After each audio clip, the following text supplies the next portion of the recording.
O Circulando chegou em Natal, no Rio Grande do Norte.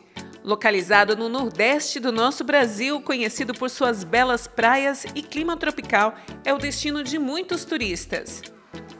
O estado tem muitos atrativos e um deles nós vamos conhecer agora, que é o maior cajueiro do mundo, também conhecido como Cajueiro de Pirangi. Está localizado no município de Parnamirim, a cerca de 20 quilômetros do sul de Natal.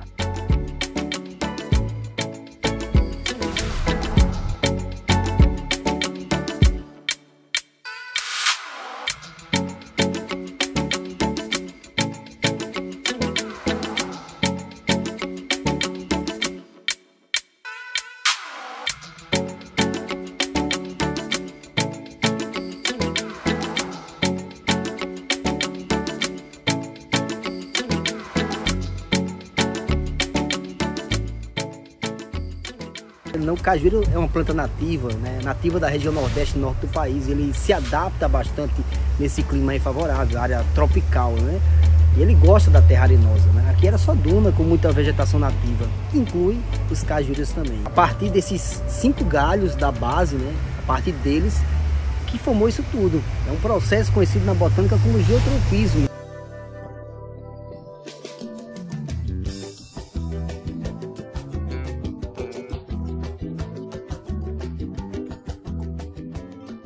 O galho vai em direção à terra emitindo raízes, essas raízes secundárias que têm funções de sugar os nutrientes e ajudar a primária, a do tronco principal. Jamais ela sozinha conseguiria alimentar isso tudo. Essa alta ajuda entre raízes ela é necessária sim para conseguir alimentar tudo isso aqui.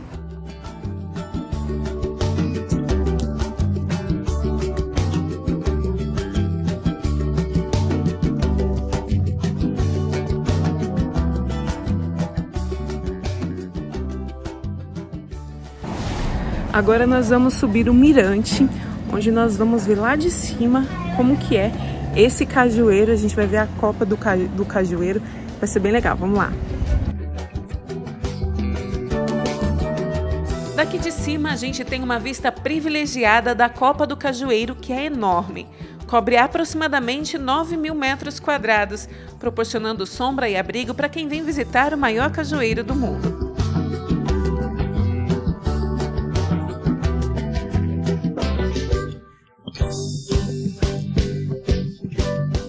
Além das belezas naturais, o Rio Grande do Norte também traz uma história muito bonita de fé. E é essa história que vamos conhecer agora.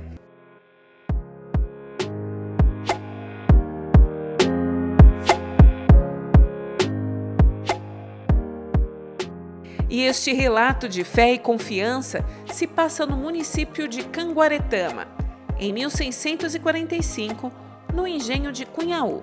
E há mais de 300 anos, naquela pequena capela, uma imagem de Nossa Senhora das Candeias testemunhava essa história. Nós estamos no município de Canguaretama, no Rio Grande do Norte, mais especificamente no engenho de Cunhaú.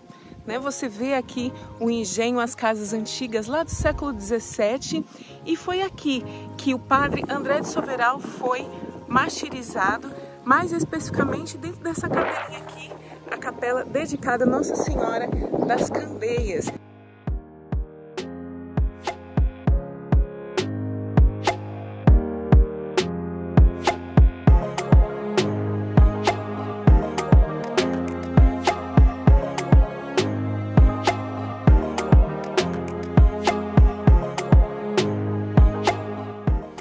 O primeiro massacre do Morticínio aconteceu no dia 16 de julho de 1645. Era dia de Nossa Senhora do Carmo. Era um dia de domingo chuvoso. Então, o engenho era um dos maiores produtores de açúcar do Brasil. Ele era muito importante do ponto de vista econômico, cultural e religioso. Tanto que, naquela capelinha, ali já existia um padre morando, que é o padre André de Soveral, Então tinha um rapaz chamado Jacó Rabi, que era um dos emissários do governo holandês em Pernambuco. E lá em Pernambuco começou a trama para tomar o engenho Cunhaú, consequentemente o poder religioso e o poder econômico. Então Jacó Rabi era o emissário do governo holandês, e desde Recife, Pernambuco, ele já começou a fazer amizade com os indígenas, aprendeu a língua e aí foi descendo Recife, Pernambuco, João Pessoa, Paraíba, até chegar no Rio Grande do Norte. E já tendo feito amizade com os indígenas, essa coisa toda. Quando foi uns dias antes do 16 de julho, ele chegou no Engenho Cunhaú e marcou uma reunião. E quando ele chegou no Cunhaú, a comunidade sentiu um clima pesado, que ia acontecer alguma coisa e tudo. Mas mesmo assim, era domingo, um pessoal muito religioso, e aí o sino tocou para a missa dominical. E a capela estava cheia de gente. Então, Jacó Rabi, ele plantou ainda mais ódio no coração dos índios, que eram duas tribos, potiguares e tapuias. E foi justamente esse ódio aos colonos, que eram os portugueses, e o ódio à fé, que motivou todo o massacre do Cunhaú. Nessa capelinha, ou naquela capelinha pequena, tinha mais ou menos cerca de 80 pessoas. Estando celebrando a missa, né, os índios entraram dentro da capela pequena, fecharam as portas e começou o grande massacre do Cunhaú. Antes, porém, como o padre André de Soveral percebeu que nada podia fazer, ele convidou aos fiéis para que rezasse o ato de contrição, se arrependesse dos seus pecados e entregasse as suas vidas por amor a Deus e por amor à Igreja.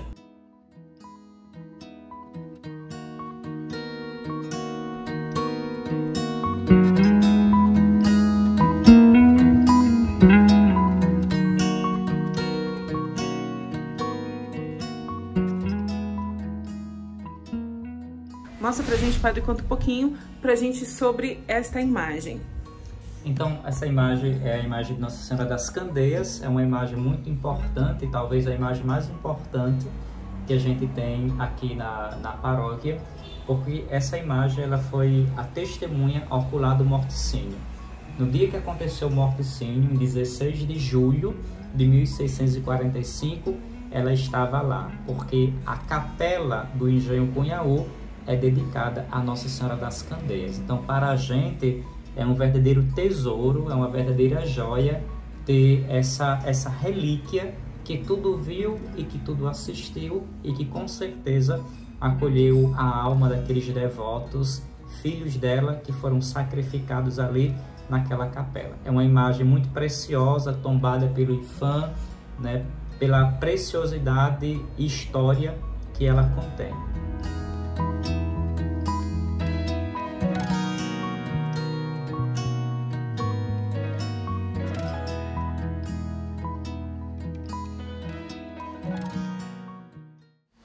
Outro local importante dessa história é a Fortaleza dos Reis Magos. Localizada na Praia do Forte, em Natal, é uma construção militar que iniciou no Dia dos Reis Magos. Foi projetada por um padre jesuíta que também era arquiteto e engenheiro. A fortaleza foi construída no século XVI e foi invadida uma única vez com sucesso pelos holandeses.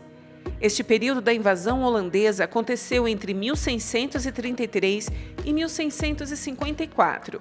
A cidade de Natal passou a ser chamada de Nova Amsterdã, fazendo alusão à capital da Holanda.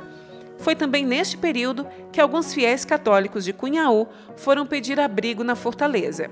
Hoje, o local é um ponto turístico importante e abriga um museu, onde podemos conhecer um pouco sobre a história da região, além de apreciar a vista panorâmica do Rio Potengi e do Oceano Atlântico.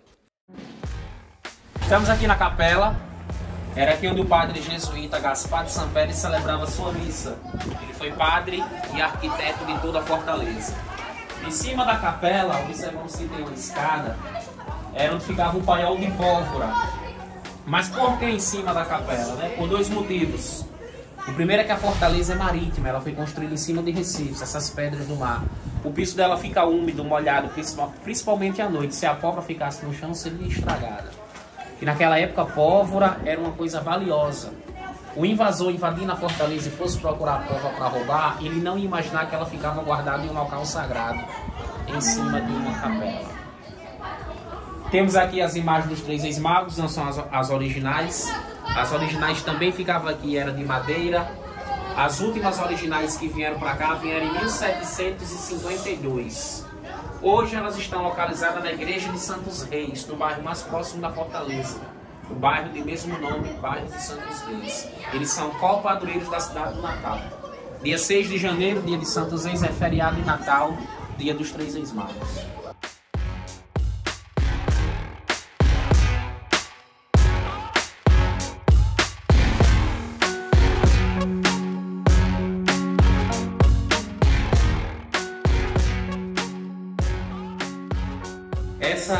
Essa pedra aqui, lembrando que não é original, é uma réplica. A original está no Museu Câmara Cascudo, próximo ao centro da cidade. Isso aqui simplesmente é o documento mais antigo do Brasil, chamado Marco de Touros. Marco porque demarcava as terras de posse portuguesa. Touros porque foi colocado em uma região onde hoje é o município de Touros, litoral norte, fica mais ou menos 90 quilômetros da Fortaleza. Quem trouxe ele, 2 navegadores, Gaspar de Lemos e Américo Vespúcio. Ele saiu de Lisboa, Portugal, no dia 10 de maio de 1501 e chegou lá em Touros em 7 de agosto do mesmo ano, né? Um ano depois do descobrimento. No Brasil foram colocados 3 marcos, esse que foi o primeiro lá em Touros em 1501, o segundo Canané, São Paulo, 1502 e o terceiro Porto Seguro, na Bahia, 1503. A pedra original é de mármore, nome científico mármore de Leões. Esculpido na pedra, a cruz nome de Cristo simboliza o cristianismo, os portugueses eram católicos. E embaixo o brasão da coroa portuguesa, o mesmo que fica na bandeira de Portugal.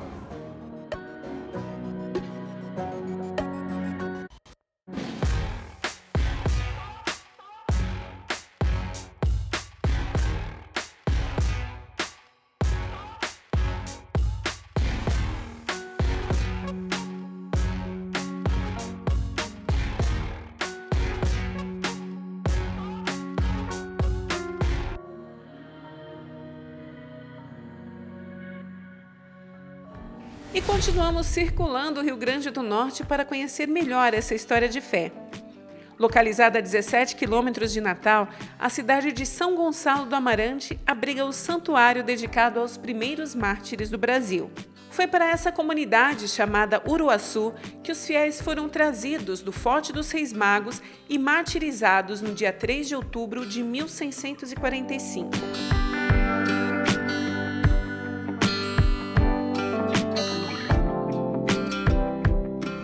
Aqui nós tivemos martírio de homens, de mulheres, de crianças e de muitos jovens. Desses jovens, 2 se destacaram. O São Mateus Moreira, que quando seu coração foi arrancado pelas costas, suas últimas palavras foram dizer: louvado seja o Santíssimo Sacramento. E por causa desse testemunho eucarístico, ele foi proclamado como padroeiro dos ministros extraordinários da Eucaristia no Brasil. E o outro jovem foi o jovem João Martins, o último que foi martirizado, que vendo seus colegas, um a um, serem mortos, porque eles ofereceram aos jovens uma oportunidade de se aliar à Holanda, abandonar a fé católica e sobreviver. Mas esses jovens, para não abrir mão da sua fé, eles decidiram que preferiam a morte. E o último jovem tinha louvado a Deus a glória do martírio e que Deus não desfavorecesse nesse momento, que a morte viesse logo, porque ele tinha certeza do céu. Então, assim, tanto em Cunhaú como em Uruaçu, aqui 28 foram nominados, nós temos os 30 protomártires do Brasil.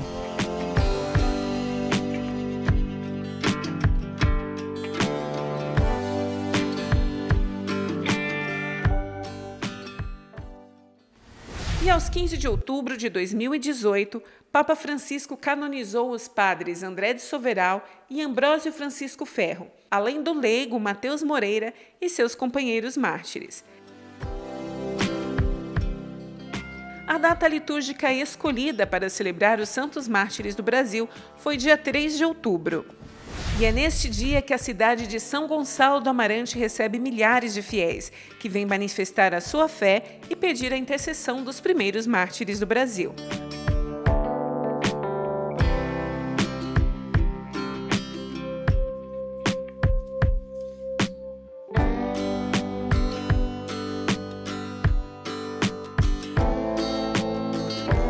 É como dizia um dos santos da igreja, um dos padres da igreja, Tertuliano, que o sangue dos mártires é semente de evangelização.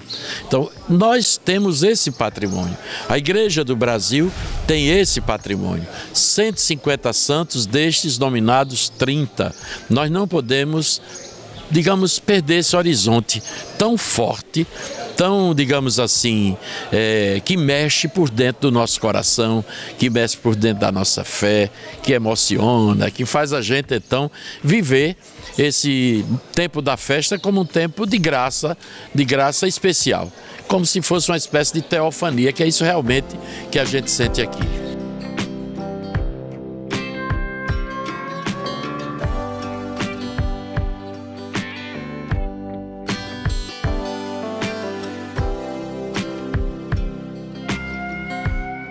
E o Circulando de hoje vai ficando por aqui com essa história linda de fé e devoção. Até a próxima!